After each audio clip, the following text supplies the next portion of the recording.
அணில் குஞ்சுகள் சொல்றீங்க. எவ்வளவு பெரிய புராண கதையில எல்லாம் கூட அணில் வந்து இடம் பிடிச்சிருக்குங்க. கடவுளுக்கு எல்லாம் துணையா போய் அது மாதிரி நாங்க எங்க அண்ணனுக்கு எப்பவுமே துணையா இருப்போம். தற்கொலை கூட்டம்னு சொல்றீங்க. என்ன தற்கொலைத்தனம் எங்க அண்ணன் பண்ணிட்டாரு நீங்க பாத்தீங்க? அவர் பொய் சொல்லல, ஏமாத்தல, யார் காசையும் திருடி சொத்து சேர்க்கல, ஊழல் பண்ணல, எந்த கேஸும் அவர் மேல கிடையாது. உழைச்சு சம்பாரிச்சு வாழ்க்கையில முன்னேறினவர் தான் அவரு.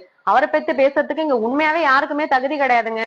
ஆவுனா தலைவரும் கூத்தாடி தொண்டர்களும் கூத்தாடின்னு சொல்றீங்க. ஏன் இதுக்கு முன்னாடி நடிகர்கள் யாருமே அரசியல் தலைவர்களா இருந்ததே இல்லையா? எங்க அண்ணன் மட்டும்தான் புதுசா ஆசைப்படுறாரா என்ன தலைவர் ஆகுறதுக்கு? அவர் ஏதாவது மக்களுக்கு நல்லது பண்ண ஆசைப்பட்டா அவர் காசுலயே பண்ண வேண்டியதானே? எதுக்காக அரசியலுக்கு வரணும்னு ஆசைப்படுறாருன்னு கேக்குறீங்க. கரெக்ட் தான், அவர் காசுலயே மக்களுக்கு நல்லது பண்ணிக்கிட்டு தான் இருக்காரு. இன்னும் அவர் ஆசைப்பட்ட எல்லாத்தையும் பண்ணணும்னு அவர் நினைக்கும் போது அவருக்கு கண்டிப்பா ஒரு பவர் தேவைங்க. அந்த பவர் தான் அண்ணனுக்கு நாங்க கொடுக்கணும்னு ஆசைப்படுறோம். நீங்களா ஜெயிக்க மாட்டீங்க, உங்களால வரவே முடியாது நீங்க தான் சொல்றீங்க. அப்ப ஜெயிக்காத ஒருத்தவங்களை பார்த்து நீங்க எதுக்குங்க பயப்படுறீங்க? நாங்க ஏதாவது பண்ணிட்டா எதுக்கு நீங்க வாயில வயிற்றுல கிடந்து அடிச்சுக்கிறீங்க?